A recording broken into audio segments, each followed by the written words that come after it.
Now you understand, you're not working from an unconscious level.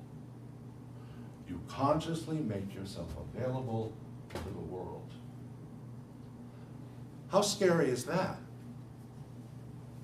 How scary is that? How many of you in here think you don't have any talent? We just listened to Kathy sing here. Wasn't that beautiful? How many in this room think they can out-sing her? How many of you think you can sing as well?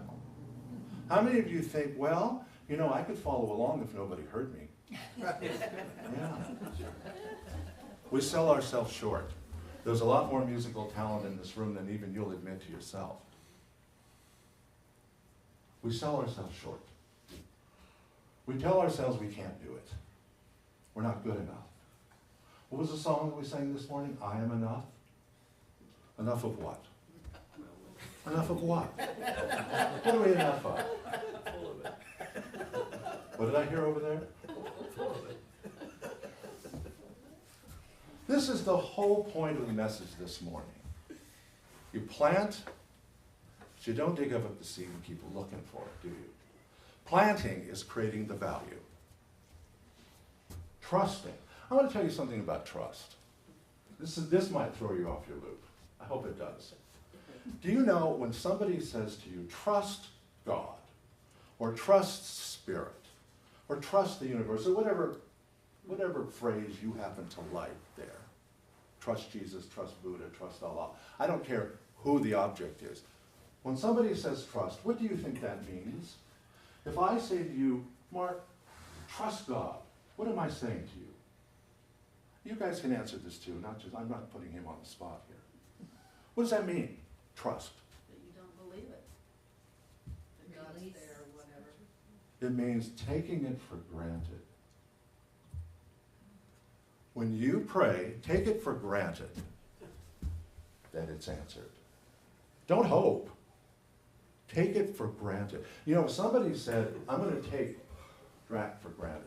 That we don't like that. We don't want to be taken for granted. But Spirit does. Take God for granted. That's what trust is. Hope is, maybe God will do this. Maybe. Just maybe.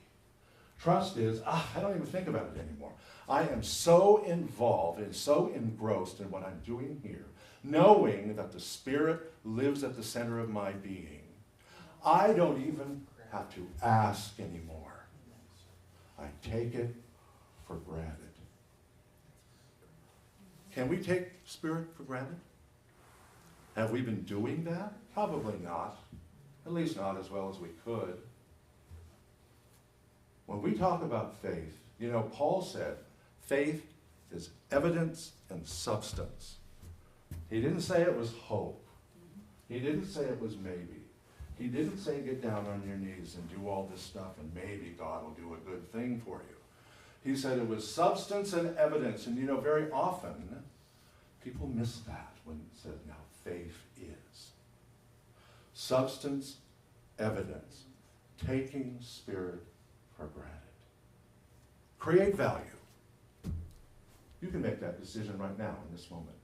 I will create value every day by recognizing that whatever I'm doing in the world is a process of giving. You know, A Course in Miracles says, you give but to yourself. You give but to yourself.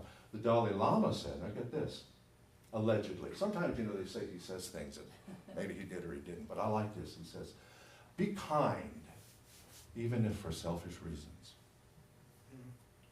Everything that we're doing here is always for us. We're planting the seed for us. We're trusting Spirit for us.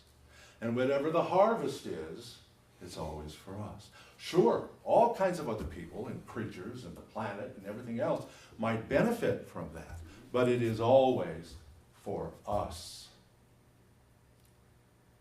Take God for granted. Plant. Create value. Trust. Always be authentic and know that it's always, always okay. And you are enough. And the harvest will present itself in ways that you will not begin to imagine. in Kathy's song this morning. It said it might come in the raindrops. It might come through tears. This young man did not know that as he changed his mind, his injuries would be an inspiration to millions.